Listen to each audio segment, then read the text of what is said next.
Ladies and gentlemen, don't tell a soul, but the secret word tonight is clock. C-L-O-C-K. Really? You bet your life.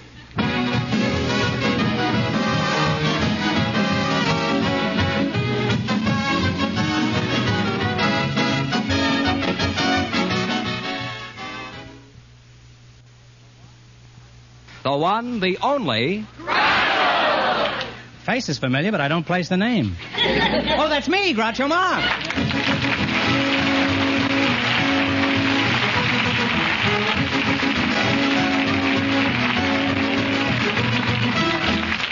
Thank you. Well, here I am again with $2,000 for one of our couples tonight. George Fenneman, who's first to try and take it away from me? Just before we went on the air, we asked if there were any youngsters present who'd like to get married someday if they found the right partner.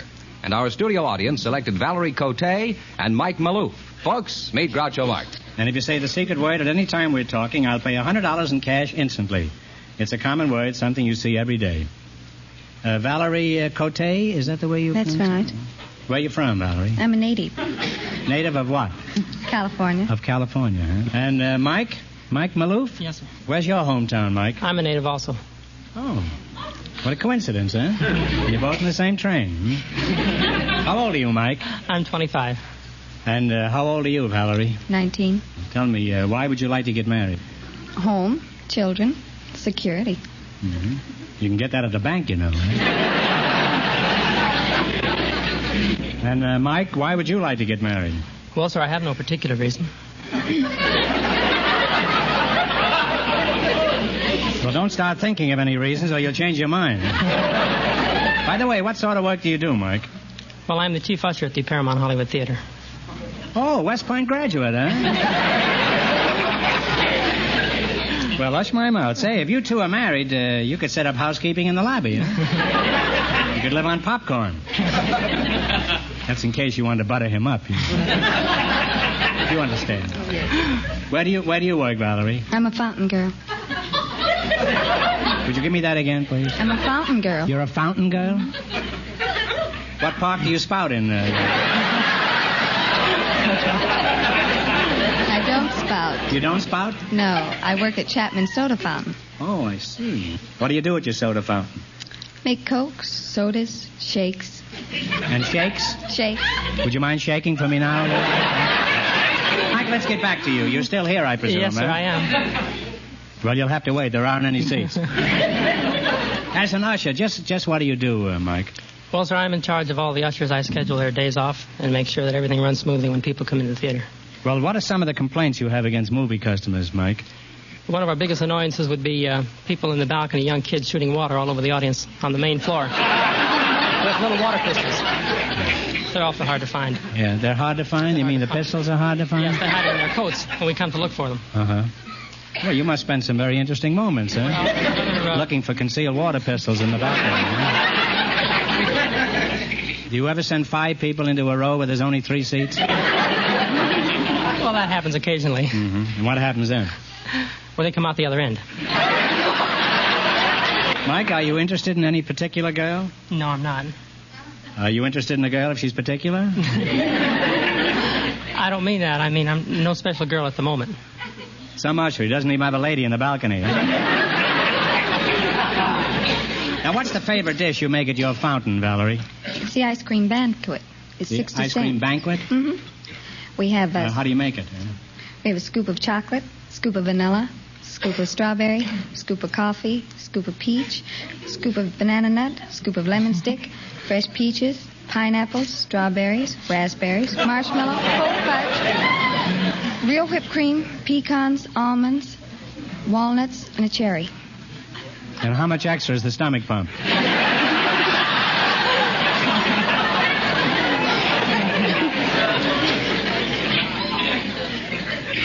Well, are you fond of soda fountain specials, Mike? Yes, sir, I am. I'm not talking about Valerie here, you know.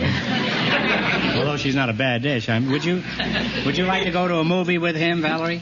Oh, I think so. And Mike, would you like to hold hands with a girl like in your theater? Yes, sir. You'd like to hold hands with a girl in your theater? Very romantic picture. You holding hands with a girl as you run up and down the aisle. Valerie, you better have very long arms. Now answer yes or no. Will you take this girl to your movie? Yes, sir. Then I now pronounce you double features. And may you have many selected short subjects. Well, I hope we started something between you two here tonight. And if anything besides a double marshmallow sundae develops, be sure to let us know. Now, in just 1 minute, you're going to work together for $2,000. Right now, pay attention to this.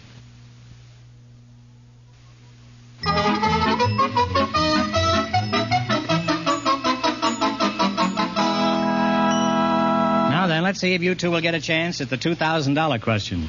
You're going to play You Bet Your Life. Fenneman, bring them up to date on the rules. Each of our three couples has $20. They bet as much of that 20 as they won on each of 4 questions. The couple that earns the most money gets a chance at the $2,000 question at the end of the show.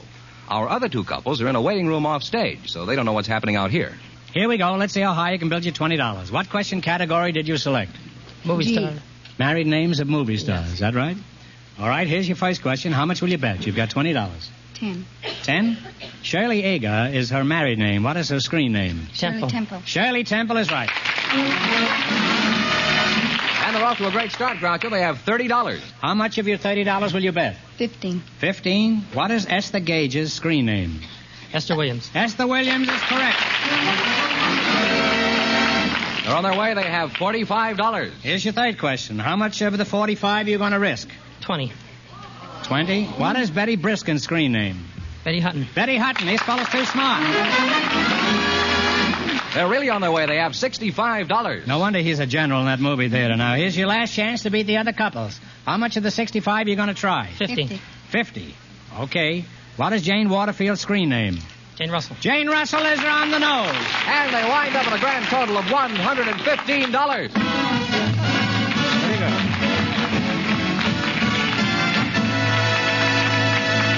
Thanks and good luck. Don't run off now. You still have a chance at the big question. Who's next, George? A married man selected from our studio audience and as his partner, a mind reader.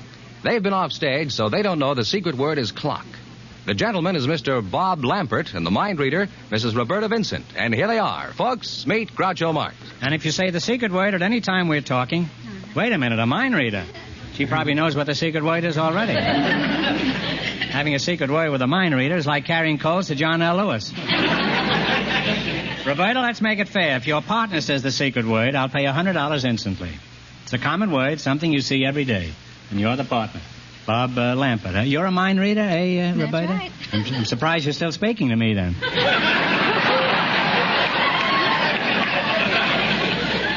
Where are you from, Roberta?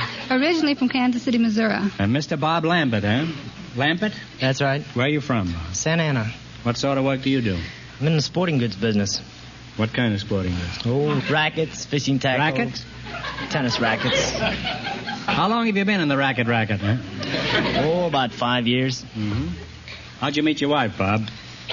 Well, I met her in her sleep. What do you mean you met her in your sleep? She was going to school at the time up at San Jose State. And seems as though she overworks or crams or anything while she's a sleepwalker.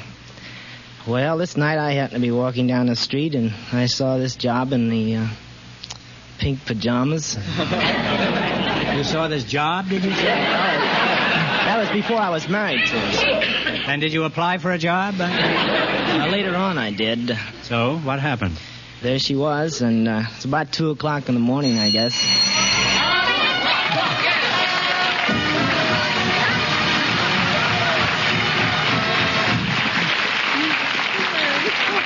Hey, you said clock, and that's the secret word. That means you just won yourself $100. There it is. Congratulations. Now, where were we when that clock struck?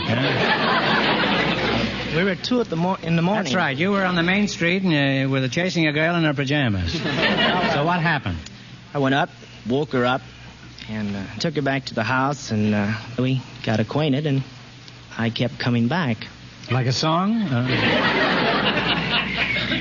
Roberta, do you have any little prophets at home? I have 2 of them. What does your husband do, Roberta? Well, he's the superintendent of Olds Manufacturing Company. Well, how did he feel marrying a mind reader? He didn't realize he was marrying a mind reader. He didn't know it for a year, just about a year after he was married. Now, how did he find out? Well, my bank account was so large and his was so small he couldn't just figure it out. And do you split the money now? I mean, Well, he uses all mine and all his, so that's what works. That's a nice arrangement, huh? He doesn't object to it. In addition to your bank account, what does your husband like about you particularly? Oh, I'm a good cook, and I have a very nice disposition. Mm-hmm. You look very amiable. Always cheerful. Always very cheerful. Your husband is a very fortunate man. Not many people that have found a happy medium.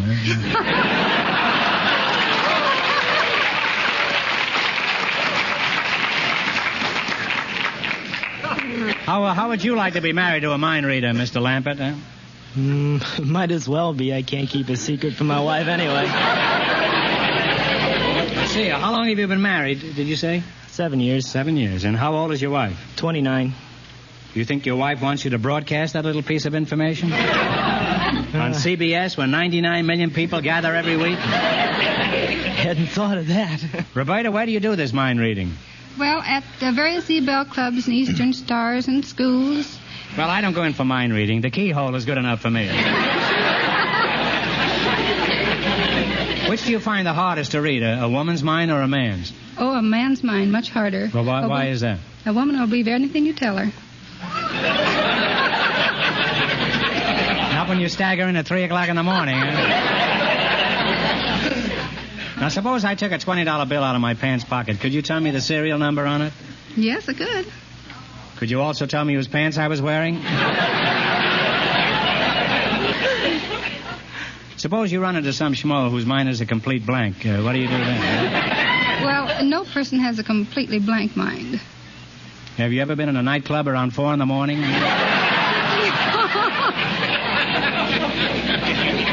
Mr. Lambert, do you agree with what she said? Well,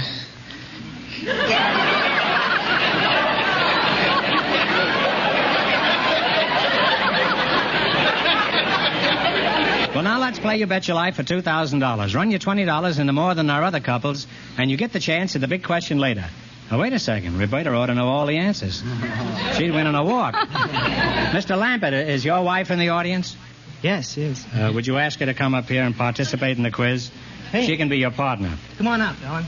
Ellen, come on up, will you? You see, nobody's safe while we're doing this show. How is it you're not in your pajamas, Ellen? Hello, Mrs. Lampert. Do you think you're going to be of much help to your husband? He's going to need help when I get him home.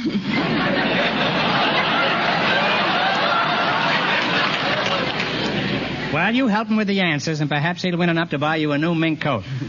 All right, Fenneman's offstage to remind our listeners how much the first couple won.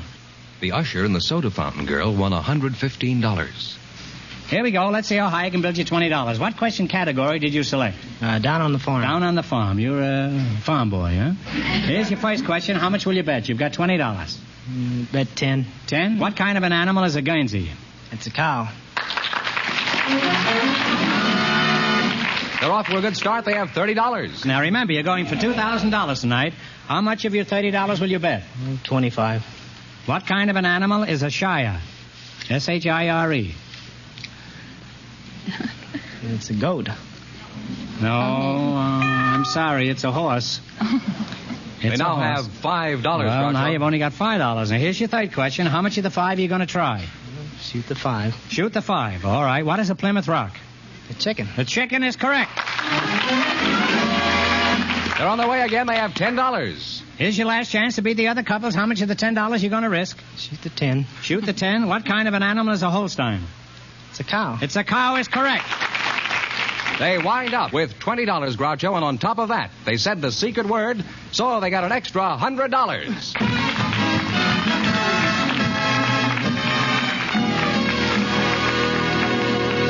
Thanks and good luck. Now, in just 1 minute, our last couple will play You Bet Your Life, and then we know who gets the $2,000 question.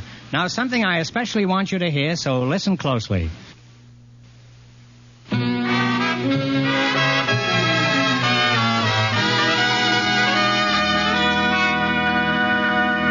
Now then, we'll soon know who's going to earn the most money and get the chance at the $2,000 question. George, who's ahead so far? The usher and the soda fountain girl are leading with $115.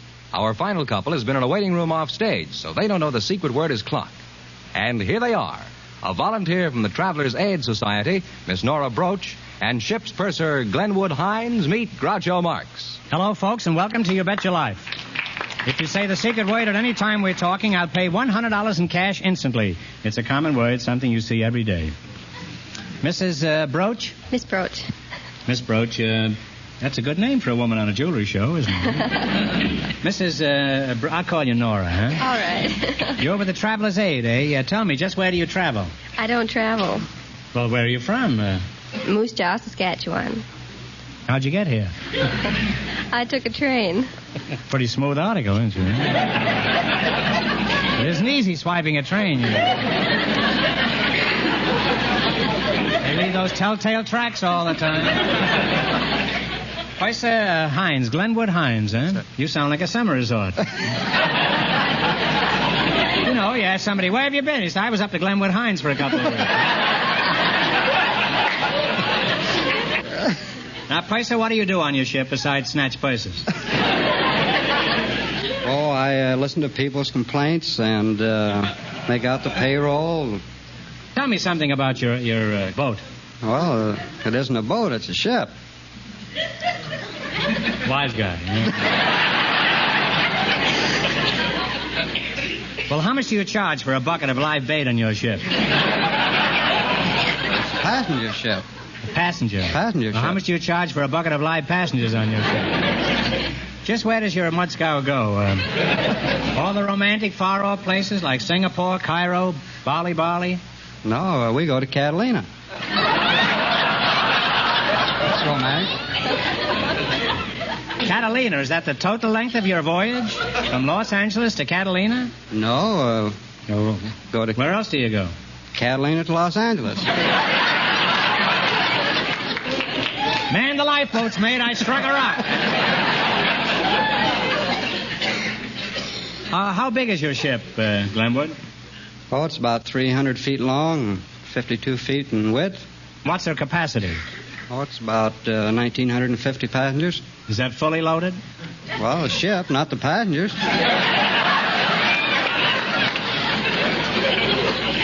You're turning into a joke snatcher. You know?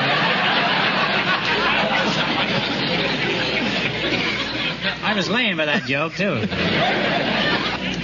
Now, tell me, Moby Dick, how long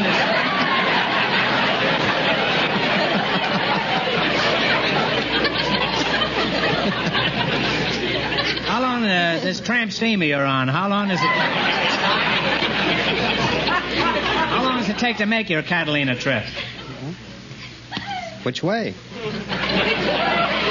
Any way but down, huh? How long to Avalon? It takes about 2 hours and 10 minutes, sir. And coming back? About 2 hours. Why is it faster coming back? Is it downhill?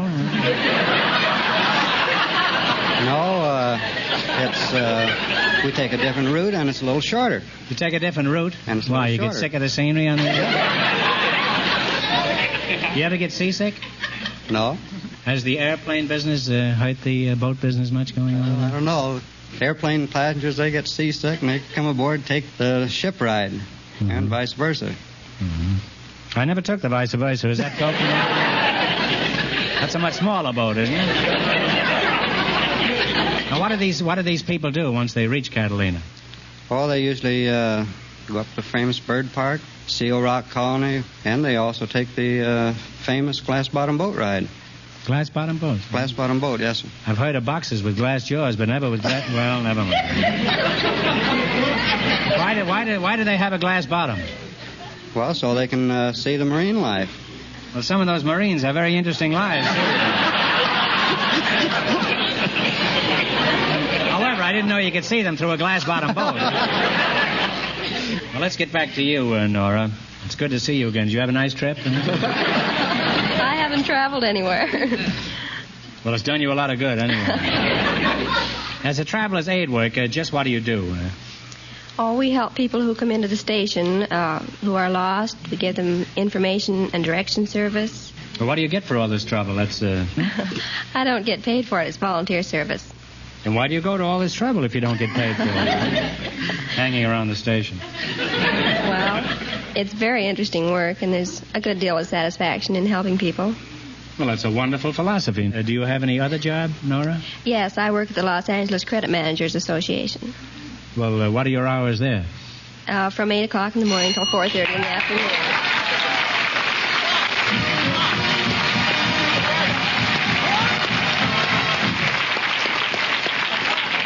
If I'd only learned to keep my big mouth shut, huh? Well, Nora, you just said clock, and that's the secret word tonight, so you just made yourself $100. I see the sailor is horning in on it over here. A typical sailor, huh? Now you're going to play You Bet Your Life. If you beat our other two couples, you'll get a crack at the $2,000. I can't tell you how much they won, but George is off stage to remind our listeners. The usher and the soda fountain girl are still ahead with $115. Let's see how high I can build you $20. What question category did you select? Capitals of the world. Capital cities of the world. Here's your first question. How much will you bet? $10. $10. What is the capital city of Spain? Madrid. Madrid is correct. We're off to a good start. They have $30. Remember, you're going for $2,000 tonight. How much of your $30 will you try? 15. 15. What is the capital city of Iraq? I-R-A-Q. Iraq. Take a stab. I'm sorry, it's Baghdad. That was a tough one. They now have $15. All right, you've got $15. Here's your third question. How much of the 15 will you try? 10. What is the capital city of the Republic of Israel? Tel Aviv. Tel Aviv is right. Well, they're on their way again. They have $25. All right, you've got $25. Here's your last chance to beat the other couples. How much of the 25 you going to risk? 20. 20. What is the capital city of Greece? Athens. Athens is right. And they wound up with $45, Groucho. And on top of that, they said the secret word, so they got an extra $100. And that means the usher and the soda fountain girl with $115 get the chance at the $2,000 question.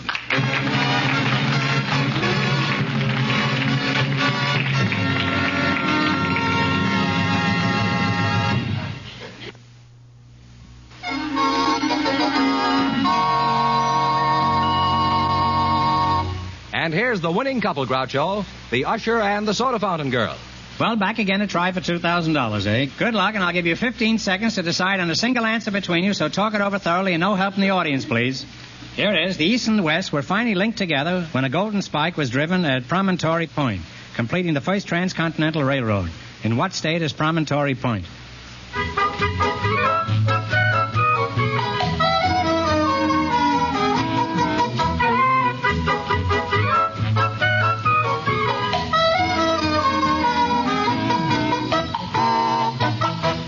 Mr. Maloof, what is the answer you two have decided upon? Wyoming?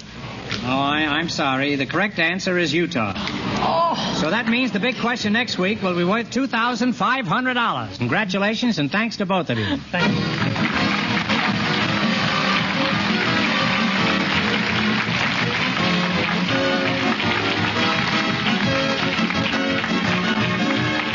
You Bet Your Life is a John Goodell production, transcribed from Hollywood, directed by Bob Dwan and Bernie Smith. Music by Jerry Fielding.